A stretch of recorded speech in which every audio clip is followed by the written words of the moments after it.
Sayyidina Muhammad. I wanted to talk about a couple of things, something that I had promised you, I would say, a few days ago, and then add to that some points. So in general, what I wanted to talk to you about today was about the power of words, and to show you how they have so many different applications and effects on people. Obviously, living here in this particular country and in some other parts of the world as well, you have the right to say kind of what you want. These are kind of the law of the land, or the rules of the land. Separate from Islam and separate from your religion, you have certain rights and laws that are unique to the particular land that you live in.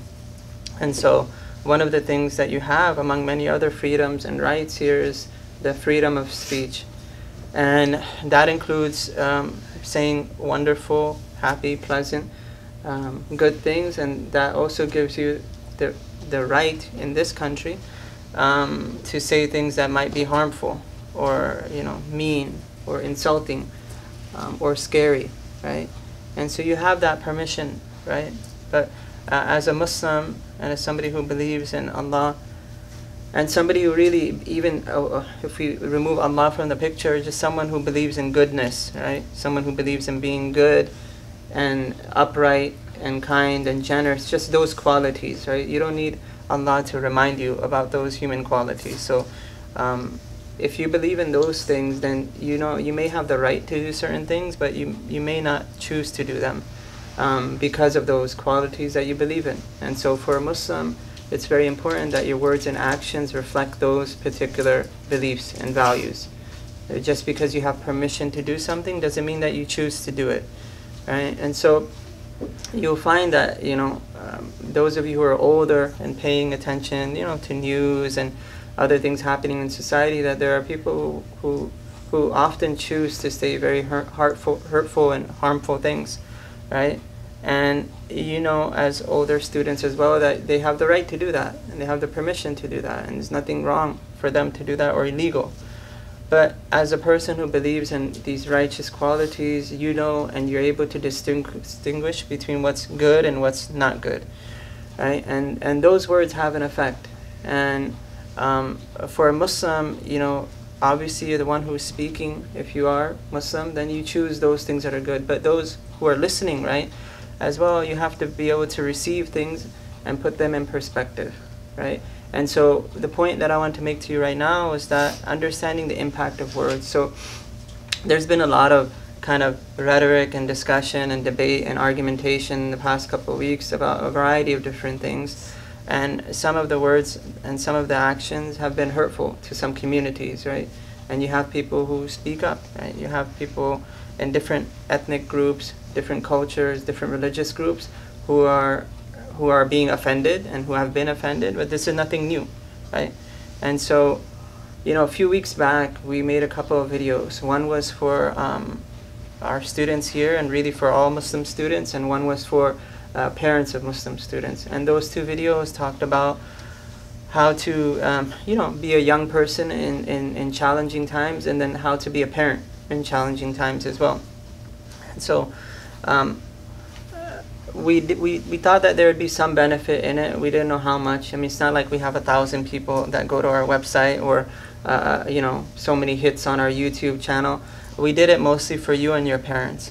But an interesting thing happened, that one of the teachers that we work with for many years here, Ms. Richardson, who's a civics and U.S. government teacher for mostly middle school and high school, she actually watched the video, right? And we didn't know that at all, and we don't really, like I said, have a big fan club on YouTube, Facebook, or anywhere. But one of the maybe handful of people that watched the video was the teacher that we work with for many years here at Senate. And so she took the time to not only watch the video, but she actually wrote a letter, like old school, wrote a letter. I mean, she typed it up, but still, she signed it with her own hand, and she mailed it in like regular mail. And just that alone tells you that she took the time to write something. She didn't want to just send an email or post a comment, but she took the time to write something from the heart and then sign it with her hand and mail it. And so like this past weekend, we received this letter, and I wanted to read it for you and show you kind of the opposite side of words, right? How you could have words that are hateful and harmful and offensive and make people feel bad, and then you can choose to say words that actually build people up and make people stronger and bring them some type of happiness, right? So I think we made those videos on November 9th, right? On November 9th, and this letter is dated November 9th. So she watched it right away and wrote this letter right away and mailed it right away. We just received it. We went to the post office the other day and received it. So I'll read it word for word what it says. So it's dated November 9th. It's sent to Senate Trust Foundation, dated November 9th. And it says, "Dear Mr. Mirza and all the parents of my students at Senate Trust, I see you and I hear you. I watched your video of guidance and support to parents during challenging times. And I want you to know that as a teacher to many of your children, focusing on subjects of particular challenge, I will make every effort to support your efforts. Your children have truly been some of the most kind, hardworking, smart, and thoughtful that I've had the privilege of teaching. You are doing good work with these young people. I am truly honored to have had the chance to get to know them, work with them, learn more about them, and teach them. I am excited to see who they become. I am thankful for you and your families. I am proud to know you. I sincerely treasure your children. I hope that you'll keep in touch with me as they grow and keep me posted or keep me updated on their successes. I celebrate your children with you. During these challenging times, I just want you to know that you are appreciated. Warmly, Mrs. Richardson." Right? So in the midst of, what you see as chaos and harm and concern and anxiety, never lose track that there will always be good people, and there will always be people who choose to harm you, and there will always be people who choose to support you. This was the case even during the time of the Prophet, peace be upon him, and all of the prophets. There was never like this utopia where things were just perfect, right? Even in the masjid of the Prophet, peace be upon him, there were these types of personalities, right? So that's not going to change. If it didn't change for the prophets, the best of people, it may not change for us, right? Who are a little bit further away from the station of prophethood, right? But my point to you this morning was just to show you that you have, as young people and as people who are growing and maturing, you have choices in life. You could choose to say any word that you want, right? But as a Muslim and as someone who believes in goodness and righteousness and good qualities, you should choose those words who make people feel good, right? It doesn't mean that you can't have a different opinion. It doesn't mean that you can't have a difference, a decision. It doesn't mean that you can't even have a disagreement, right? But when you do those things, be conscious of the words that you choose. Because you can have disagreement, you can even have conflict without hurting somebody, right?